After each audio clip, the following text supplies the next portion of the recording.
Daniel Fasquelle s'est placé sur un terrain technique. Moi, je vais me placer sur un terrain politique.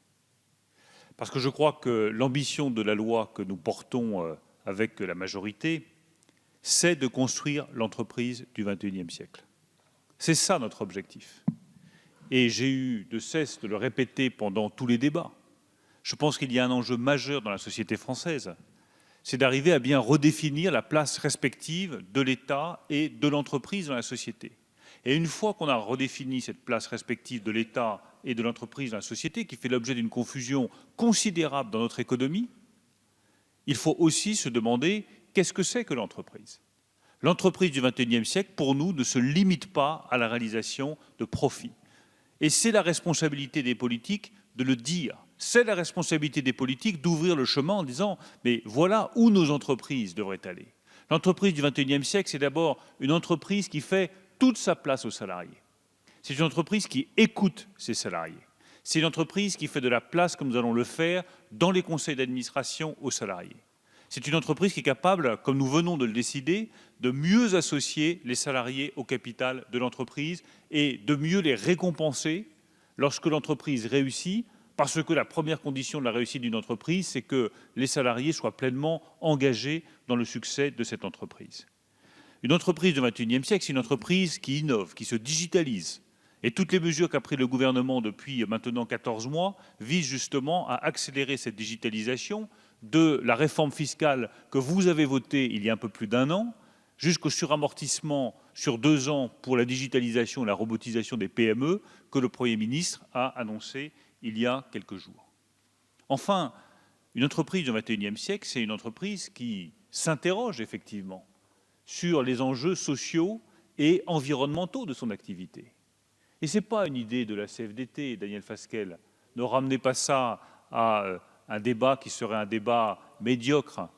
Ça n'est pas une proposition venue de tel syndicat ou de telle organisation. C'est une interrogation qui traverse tous les entrepreneurs, qui vient de beaucoup plus loin, qui est poussée par l'intégralité de la société. Tous les citoyens s'interrogent sur l'impact qu'une entreprise a sur la société et sur l'environnement. Il suffit de voir ce que peut donner lorsqu'une entreprise ne respecte pas ses engagements en matière alimentaire. On l'a vu avec le scandale Lactalis, la réaction des citoyens. Parce que les citoyens attendent beaucoup de leur politique, mais ils attendent aussi beaucoup de leurs entreprises. Ils ont compris que toute entreprise avait un impact social et que toute entreprise avait un impact environnemental, qu'il soit positif ou qu'il soit négatif. Ils ont compris que l'amélioration de l'air, la réalisation d'énergies renouvelables, la mise en place d'une alimentation saine, ça dépendait des entreprises.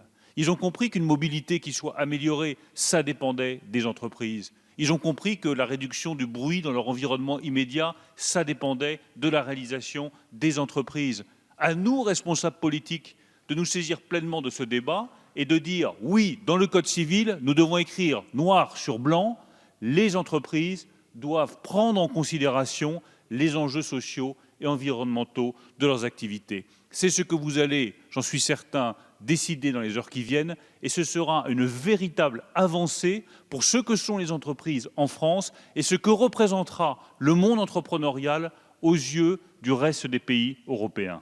Vous me permettrez de terminer par une citation qui ne vient pas de la CFDT, même si je veux rendre hommage au travail remarquable qui a été fait par les 2 rapporteurs, auteurs du rapport sur ce sujet, Nicole Notat et Jean-Dominique Sénard. Je veux les saluer ce soir à cette heure tardive parce que j'estime qu'ils ont fait un travail absolument exceptionnel.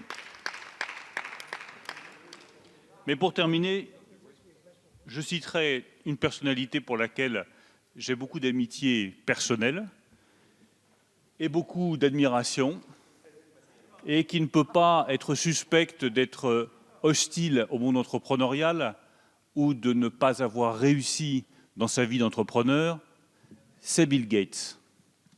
Les gagnants seront ceux qui donneront du sens à leur entreprise. Je vous remercie. Je vous remercie, Monsieur le Ministre. Je comprends donc que c'est un avis défavorable.